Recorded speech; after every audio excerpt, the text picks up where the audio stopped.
Hello everyone, मैं हूँ अपर्णा अवस्थी और ये हमारी रैपिड रिवीजन की सीरीज़ है जिसमें हम कॉन्स्टिट्यूशन को कुछ पार्ट्स में लेकर के और पूरे कॉन्स्टिट्यूशन का जितना भी इंपॉर्टेंट प्रोविजंस आपके प्री के पॉइंट ऑफ व्यू से जो कि आपका 12 फरवरी को होने वाला है, तो उसको लेकर के ये रैपिड रिवीजन सीरीज़ है। ठीक है, तो इसमें सबसे पहले क्या है, प्रियम्बल। प्रियम्बल में आपका क्या क्या इंपॉर्टेंट है, सोशलिस्ट, सेक्युलर एंड इंटेग्रिटी, ये तीन टर्म्स यूज ऐड किए गए थे आपके 42nd कॉन्स्टिट्यूशनल अमेंडमेंट 1976 के द्वारा। ठीक है, और प्रियम्बल में आज तक सिर्फ और सिर्फ एक बार अमेंडमेंट हुआ है, याद रखिएगा। कॉन्स्टिट्यूशन ऑफ इंडिया की एनफोर्समेंट डेट क्या है, एनफोर्समेंट डेट है आपकी 26 जनवरी 1950 और एडॉप्शन और इनैक्टमेंट की डेट क्या है, 26 नवंबर 1949। ठीक है, उसके बाद में अब आ जाते हैं पार्ट वन। तो पार्ट वन डील करता है यूनियन एंड इट्स टेरिटरी से। ठीक है, इसमें आर्टिकल वन क्या कहता है कि जो भी फर्स्ट शेड्यूल में दिए हुए हैं वो सब आपके क्या है, यूनियन मतलब इंक्लूडेड है। ठीक है, नियम एंड टेरिटरी ऑफ यूनियन आपका फर्स्ट शेड्यूल में दिया हुआ है। आर्टिकल टू बात करता है एडमिशन और इस्टेब्लिशमेंट ऑफ न्यू स्टेट्स, तो ये एक पार्लियामेंट करेगी बाय लॉ। ठीक है, आर्टिकल थ्री बात करता है formation of new states, alteration of areas, boundaries और नेम्स ऑफ एग्जिस्टिंग स्टेट्स। ठीक है, तो याद रखिएगा, ऑल्टर बाउंड्रीज को ऑल्टर करना हो या नेम को ऑल्टर करना हो, ये सब कौन करेगा, पार्लियामेंट करेगी बाय लॉ। ठीक है, और इसके लिए सिंपल मेजॉरिटी की ज़रूरत है। ठीक है, याद रखिएगा। अब यहाँ पर कोई भी ऐसा बिल जो होगा वो प्रेसिडेंट की रिकमेंडेशन के बाद ही इंट्रोड्यूस किया जाएगा किसी भी हाउस में। ठीक है, पार्लियामेंट के। आर्टिकल फोर बात करते हैं laws made under article two and three to provide for the amendment of the first and fourth schedule. ठीक है, तो अगर आर्टिकल टू और थ्री में भी अगर आपका अमेंडमेंट हो रहा है तो क्या अमेंडमेंट किस में भी करना पड़ेगा, फर्स्ट एंड फोर्थ शेड्यूल में भी। ठीक है, ये आपका आर्टिकल फोर बताता है। अब आते हैं पार्ट टू में। पार्ट टू बात करता है सिटीजनशिप की। सिटीजनशिप में आर्टिकल फाइव आपका बात करता है citizenship at the commencement of the constitution. तो जब कॉन्स्टिट्यूशन कमेंस हुआ था उस टाइम की सिटीजनशिप क्या थी, फाइव। ठीक है, फाइव में दिया हुआ है कौन कौन, जो भी इंडिया में पैदा हुआ है या फिर जिसके पेरेंट्स इंडियन हैं, ठीक है, या फिर ऑर्डिनरीली रेजिडेंट हैं, ठीक है, वो लोग इंडियन सिटीजनशिप मिलेगी उनको। आर्टिकल सिक्स बात करता है right of citizenship of certain person who have migrated to India from Pakistan. याद रखिएगा, आर्टिकल सिक्स में उन लोगों का है जो कि इंडिया माइग्रेट हो गए हैं, ठीक है, पाकिस्तान से उस टाइम पे। ठीक है, तो इंडिया में जो माइग्रेट हुए हैं उनका आर्टिकल सिक्स है, और जो पाकिस्तान माइग्रेट हो गए थे इंडिया से वो आर्टिकल सेवन में दिया हुआ है। ठीक है, आर्टिकल एट बात करता है right of citizenship of certain person of Indian origin residing outside India. तो इसमें आर्टिकल एट में आपका क्या दिया गया है, जो भी लोग इंडियन ओरिजिन के हैं लेकिन बाहर किसी कंट्री में अगर वो रिसाइड कर रह रहे हैं, ठीक है, तो उनका कहाँ पर दिया हुआ है, आर्टिकल एट। आर्टिकल नाइन बात करता है persons voluntarily acquiring citizenship of a foreign state not to be citizens. ठीक है, तो अगर बाहर की आपने सिटीजनशिप ले ली किसी और कंट्री की तो आप इंडियन सिटीजन नहीं रह जाएंगे, आर्टिकल नाइन कहता है। ठीक है, उसके बाद आर्टिकल टेन आपका बता रहा है continuance of the rights of citizenship. Article eleven जो है पार्लियामेंट को क्या करता है, इनेबल करता है कि वो सिटीजनशिप को रेगुलेट करेगा किस चीज़ के थ्रू, लॉ बना करके। इसीलिए इसके अंदर आपका सिटीजनशिप एक्ट है 1955 का, वो बनाया गया। ठीक है, सिटीजनशिप अमेंडमेंट एक्ट्स हुए हैं। ठीक है, तो वो सब आपका कहाँ से आया, आर्टिकल 11 पावर देता है। पार्ट थर्ड बात करता है फंडामेंटल राइट्स की।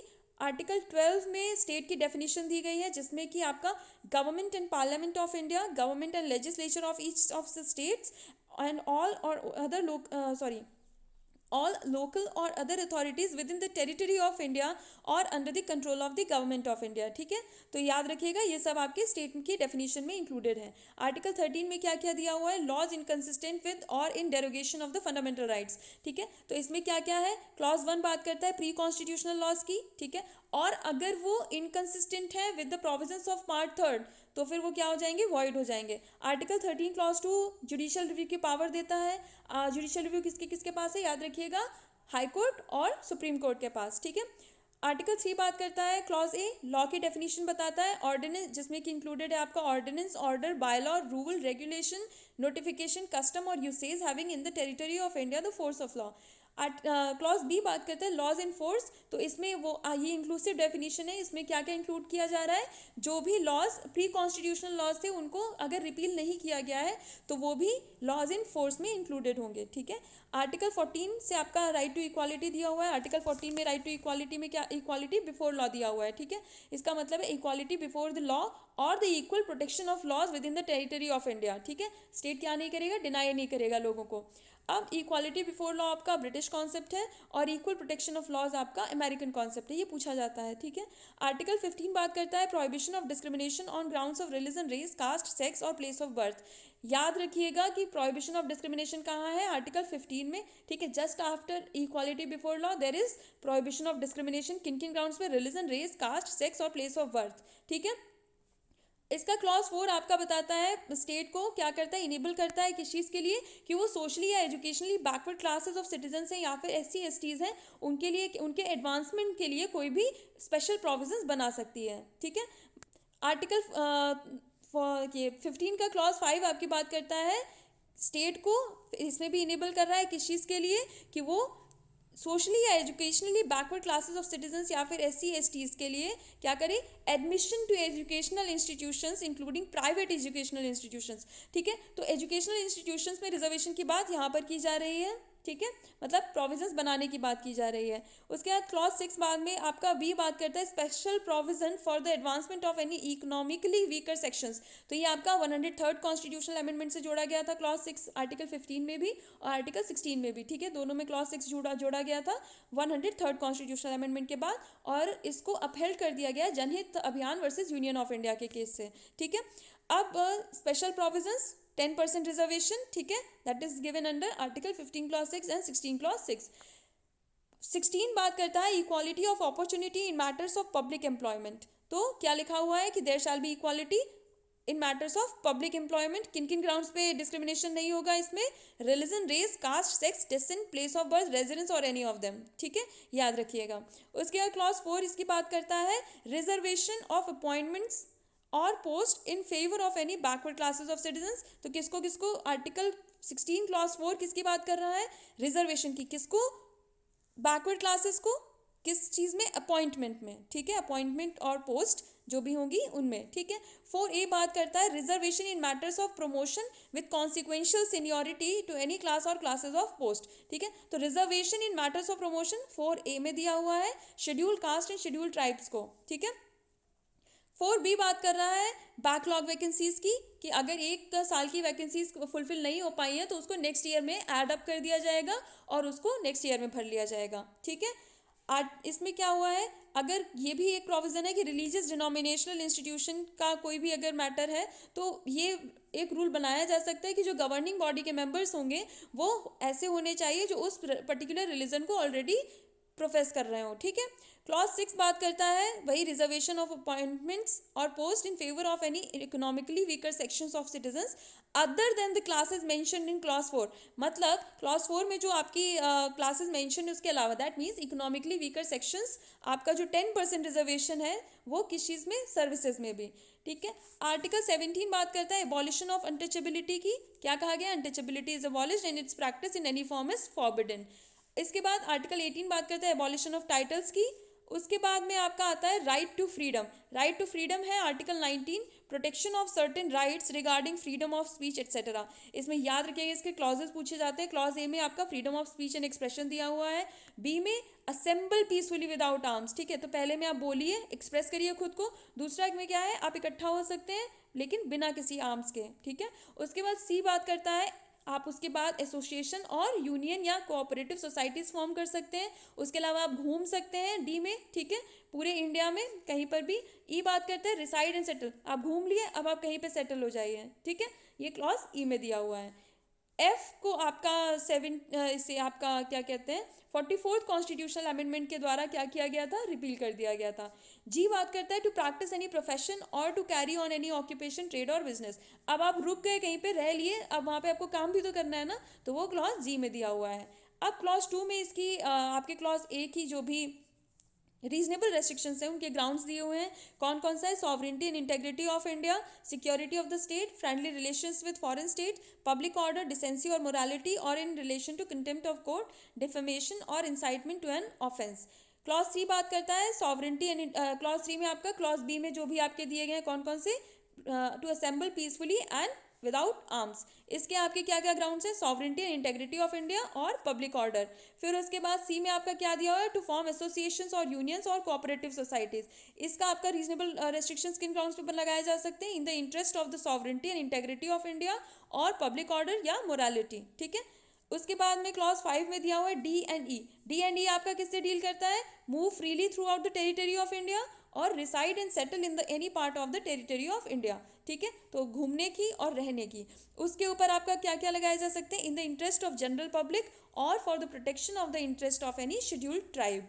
उसके बाद में क्लॉज 6 आपका बात कर रहा है, क्लॉज जी में आपका ट्रेड एंड बिजनेस वगैरह की बात की गई है, तो उसके लिए कोई भी प्रोफेशनल या टेक्निकल क्वालिफिकेशंस आपकी लगाई जा सकती हैं। आर्टिकल 20 बात करता है protection in respect of conviction for offences. इसमें याद रखिएगा जो क्लॉज 1 है वो protection against x post facto law है, जो क्लॉज 2 है वो प्रोटेक्शन अगेंस्ट डबल जेओपार्डी है, क्लॉज 3 जो है वो आपका प्रोटेक्शन अगेंस्ट सेल्फ इंक्रिमिनेशन है, ठीक है। ये तीनों प्रोविजंस याद रखिएगा, इनमें पूछ लेते हैं कि ये वाला कहाँ पर दिया हुआ है। आर्टिकल 21 बात करता है protection of life and personal liberty. तो इसमें आपको पता ही है, no person shall be deprived of his life और personal liberty except according to the procedure established by law. इसमें आपके केसेस हैं बहुत सारे, वो इम्पॉर्टेंट हैं। मेनका गांधी का केस है वो सबसे ज़्यादा इंपॉर्टेंट है आपका, खड़क सिंह का है, ऐसे करके बहुत सारे केसेस है। केसेस की अलग से एक लिस्ट लेकर के आएंगे।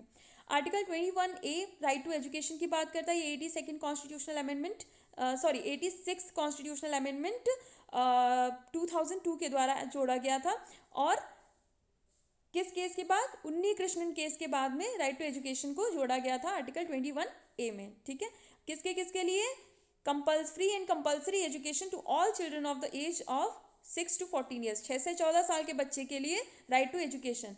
आर्टिकल 22 बात करता है protection against arrest and detention in certain cases. तो जो सीआरपीसी में अक्यूज्ड को राइट्स मिले हुए हैं वो यहाँ पर आर्टिकल 22 में एज अ फंडामेंटल राइट भी मिले हुए हैं। तो पहला क्या है कि उसको बताया जाए कि किन ग्राउंड्स पर उसको अरेस्ट किया गया, उसको ये भी बताया जाए कि उसके पास एक राइट है कि वो कंसल्ट कर सकता है या डिफेंड किया जा सकता है, किसके द्वारा, अपनी चॉइस के लीगल प्रैक्टिशनर के द्वारा। क्लॉज 2 बात कर रहा है उस व्यक्ति को जिसको भी अरेस्ट किया गया है उसको 24 घंटे के अंदर प्रोड्यूस किया जाए नियर, मतलब किसके सामने, बिफोर द नियरेस्ट मजिस्ट्रेट। उसके बाद क्लॉज 3 बात करता है एक्सेप्शंस की। तो क्लॉज 1 एंड क्लॉज 2 में जो राइट्स दिए गए हैं वो किसके किसके ऊपर एप्लीकेबल नहीं होंगे, तो जो एनिमी एलियन है और जो प्रिवेंटिव डिटेंशन में आपके अरेस्ट हुए हैं, ठीक है, याद रखिएगा। अब क्लॉज 4 से आपका बताता है प्रिवेंटिव डिटेंशन में क्या है सीन। तो ऊपर वाला प्यूनिटिव डिटेंशन था, अब नीचे वाला प्रिवेंटिव डिटेंशन है। तो इसमें 3 महीना, ठीक है, कोई भी व्यक्ति जो है वो 3 महीने तक बिना किसी उसके भी रखा जा सकता है। जैसे उसमें 24 घंटे का टाइम पीरियड है, इसमें 3 महीना है। उसके बाद में एडवाइजरी बोर्ड की रिकमेंडेशन चाहिए होगी, ठीक है। अब इसके बाद क्लॉज 5 कहता है grounds on which the order has been made and shall afford him the earliest opportunity of making a representation. तो क्या करना होगा, जो व्यक्ति अरेस्ट हुआ है प्रिवेंटिव डिटेंशन में उसको भी 3 महीने के बाद या उसके बाद में क्या दिया जाएगा, उसको ग्राउंड्स बताए जाएंगे और ताकि वो अपना रिप्रेजेंटेशन रख सके, ठीक है। उसके बाद आता है राइट अगेंस्ट एक्सप्लॉयटेशन। आर्टिकल 23 बात करता है prohibition of traffic in human beings and forced labour, ठीक है। अब traffic in human beings and begar and other similar forms of forced labour, ये सब क्या है, प्रोहिबिटेड है। उसके अलावा क्लॉज 2 क्या बात करता है कि कंपलसरी सर्विस कही जा सकती है, किसी भी व्यक्ति के द्वारा करवाई जा सकती है, किस लिए, पब्लिक पर्पस के लिए। और स्टेट जो है लेकिन इसमें कोई भी डिस्क्रिमिनेशन नहीं करेगा on the grounds only of religion, race, caste, class. इसके अलावा किसी ग्राउंड पे कर सकता है, ठीक है, यहाँ पर लिखा है ना ओनली। तो क्लॉज 2 हो गया आपका। आर्टिकल 24 बात करता है prohibition of employment of children in factories etcetera. तो ये आपका before the age of 14 year, below the age of 14 years, ठीक है। तो 14 साल से कम के बच्चे को कहाँ पर नहीं एम्प्लॉय किया जाएगा, किसी भी फैक्ट्री या माइन में या फिर किसी और हजार्डस एम्प्लॉयमेंट में। आर्टिकल 25 से 28 आपका right to freedom of religion दिया हुआ है। आर्टिकल 25 बात करता है freedom of conscience and free profession, practice, propagation of religion. याद रखिएगा यहाँ पर क्या क्या है, conscience, free profession, practice and propagation, okay. इसके ग्राउंड्स क्या क्या है रीजनेबल रेस्ट्रिक्शंस के, तो public order, morality and health, याद रखिएगा ये पूछा जाता है, ओके। उसके बाद में आता है आपका एक्सप्लेनेशन 1 में आपका वियरिंग और एंड कैरिंग ऑफ किरपान को क्या किया गया है, वो उनका एसेंशियल रिलीजियस प्रैक्टिस माना गया है। तो वो आपका shall be deemed to be included in the profession of the Sikh religion, तो उनको मान लिया जाएगा कि वो अपना रिलीजन प्रोफेस कर रहे हैं, ठीक है, तो वो कहीं भी कैरी कर सकते हैं। एक्सप्लेनेशन 2 क्या बात करता है कि हिंदूज में कौन कौन इंक्लूड होगा, तो सिख, जैन, बुद्धिस्ट रिलीजन, ये सब किस में इंक्लूडेड होंगे, हिंदूज में। 26 बात कर रहा है freedom to manage religious affairs, तो इसमें भी क्या क्या है आपका, subject to public order, morality and health, 3 grounds, ठीक है। उसके अलावा इसमें राइट्स क्या क्या है, to establish and maintain institutions for religious and charitable purposes, अपने अफेयर्स को खुद ही मैनेज करना, to own and acquire movable and immovable property, to administer such property in accordance with law, ठीक है। तो ये आपका आर्टिकल 26 में राइट्स दिए गए हैं। किसको किसको दिए गए हैं ये right, every religious denomination, okay, याद रखिएगा। आर्टिकल 27 बात करता है freedom as to payment of taxes for promotion of any particular religion, तो आपको टैक्स पे करने के लिए कोई भी कंपेल नहीं कर सकता है, किसी भी रिलीजन से रिलीजियस टैक्स को लेकर के कोई भी आपको कंपेल नहीं किए करेगा, ये 27 में आपका राइट है। आर्टिकल 28 बात करता है freedom as to attendance at religious instruction और religious worship in certain educational institutions, तो वही कि अगर completely funded by the state है तो वहाँ पर आप कोई भी रिलीजियस इंस्ट्रक्शन नहीं दे सकते हैं। Article 28 cultural and educational rights आपके दिए गए हैं 29 एंड 30 में। 29 बात करता है protection of interest of minorities, तो इसमें कौन कौन से व्यक्ति जिनकी डिस्टिंक्ट लैंग्वेज, स्क्रिप्ट या कल्चर, ऐसे लोगों मतलब अपनी लैंग्वेज, स्क्रिप्ट और कल्चर को प्रोटेक्ट करने के लिए, ठीक है, तो उनको माइनॉरिटीज़ में आपका क्या किया जाएगा, उनको अलग अलग राइट्स दे दिए जाएंगे। याद रखिएगा यहाँ पे कौन कौन से टर्म्स लिखे गए हैं, लैंग्वेज, स्क्रिप्ट और कल्चर। आर्टिकल 30 बात करता है rights of minorities to establish and administer educational institutions, ठीक है। तो किसी भी को भी अपने कल्चर को प्रोटेक्ट करने का सबसे अच्छा तरीका क्या होता है कि हम उसके बारे में अपनी जो आने वाली जनरेशन है उसको पढ़ाएं, राइट, उसको बताएं, तो वो कैसे हो सकता है, एजुकेशनल इंस्टीट्यूशन से। तो इसलिए आर्टिकल 30 में आपको ये राइट दिया गया है कि आप एजुकेशनल इंस्टीट्यूशन भी इस्टेब्लिश और एडमिनिस्टर कर सकते हैं। आर्टिकल उसके बाद 31A आपकी बात करता है saving of laws, providing for acquisition of estates etcetera. उसके बाद में आपका आर्टिकल 31B है validation of certain acts and regulations. 31C है saving of laws giving effect to certain directive principles. अब देखिए आर्टिकल 32 जिसमें कि आपका राइट टू कॉन्स्टिट्यूशनल रेमेडीज दिया हुआ है। इसमें रेमेडीज क्या क्या है, तो right to move the Supreme Court by appropriate proceedings for the enforcement of the rights conferred by this part is guaranteed. ये कहाँ पर दिया हुआ है, आर्टिकल 32 क्लॉज 1 में आपका क्या राइट है कि आप अप्रोच कर सकते हैं, किसको, मूव कर सकते हैं कहाँ, सुप्रीम कोर्ट में डायरेक्टली, किस लिए, अप्रोप्रिएट प्रोसीडिंग के लिए, किस चीज़ को इन्फोर्स करवाने के लिए, अपने फंडामेंटल राइट्स को इन्फोर्स करवाने के लिए, ठीक है। तो ये राइट आपका कहाँ पर है, आर्टिकल 32 क्लॉज 1। इसमें क्लॉजेस भी कभी कभी पूछ लेते हैं। और सुप्रीम कोर्ट उन राइट्स को एनफोर्स करवाने के लिए क्या क्या कर सकती है, तो ये क्लॉज 2 में दिया हुआ है। इश्यू डायरेक्शंस, मतलब डायरेक्शंस इश्यू कर सकती है, ऑर्डर्स दे सकती है, या फिर रिट्स इश्यू कर सकती है। कौन कौन से writs, habeas corpus, mandamus, prohibition, quo warranto and सर्चररी। याद रखिएगा कौन कौन सी रिट्स हैं, एक बार फिर से इसको याद करिए, habeas corpus, mandamus, prohibition, quo warranto and सर्चररी। उसके बाद में आइए 33 बात करते हैं power of Parliament to modify the rights conferred by this part in their application to forces etcetera, मतलब वही आपकी आर्म फोर्सेज से रिलेटेड जो है वो 33 में दिया हुआ है। 34 भी बात करता है restriction on rights conferred by this part while martial law is in force in any area, तो किसी एरिया में अगर मार्शल लॉ एप्लीकेबल है तो वहाँ पर रेस्ट्रिक्ट कर दिए जाएंगे आपके फंडामेंटल राइट्स। ये कहाँ पर दिया गया है, आर्टिकल 34। आर्टिकल 35 बात करते हैं legislation to give effect to the provisions of this part, तो पार्लियामेंट बना सकती है, ठीक है, आर्टिकल 35। उसके बाद में आपका पार्ट 4 आता है directive principles of state policy, important है, याद रखिएगा। पार्ट 1 किस चीज़ से डील करता है, union and it's territory. Part 2 किससे डील करता है, सिटीजनशिप। पार्ट 3 डील करता है fundamental rights and part 4 directive principles of state policy. इसमें आर्टिकल 36 में आपकी डेफिनेशन दी हुई है स्टेट की, सेम डेफिनेशन जैसी कि पार्ट 3 में दी हुई थी। आर्टिकल 37 क्या बात करता है कि इसकी एप्लीकेबिलिटी क्या होगी, तो ये इन्फोर्सेबल तो है नहीं डायरेक्टिव प्रिंसिपल्स। याद रखिएगा फंडामेंटल राइट्स इन्फोर्सेबल होते हैं लेकिन डायरेक्टिव प्रिंसिपल्स इन्फोर्सेबल नहीं होते हैं। उसके बाद में क्या है कि ये आपका 37 में लिखा हुआ है कि not be enforceable by any court. उसके अलावा क्या है कि ये किस चीज़ के लिए होंगे, for the fundamental, they shall be fundamental in the governance of the country, okay. तो कंट्री की गवर्नेंस के लिए they are very important, okay. ये कहाँ पे दिया हुआ है आपका 37 में। 38 बात करता है state to secure a social order for the promotion of welfare of the people. इसमें क्या क्या आपका दिया हुआ है, तो स्टेट क्या क्या करेगा, बेसिकली तो डायरेक्टिव प्रिंसिपल्स आपकी स्टेट की ड्यूटीज़ ही है ना, हमने पढ़ा था। तो क्या क्या दिया हुआ है, justice, social, economic and political, ये कहाँ पे यूज़ किया गया है टर्म, 38 क्लॉज 1। 38 क्लॉज 2 क्या बात करता है, स्टेट क्या क्या करेगा, मिनिमाइज करेगा inequalities in income and endeavor to eliminate inequalities in status, facilities and opportunities. याद रखिएगा क्या क्या है, minimize the inequalities in income and endeavor to eliminate inequalities in status, facilities and opportunities. Okay?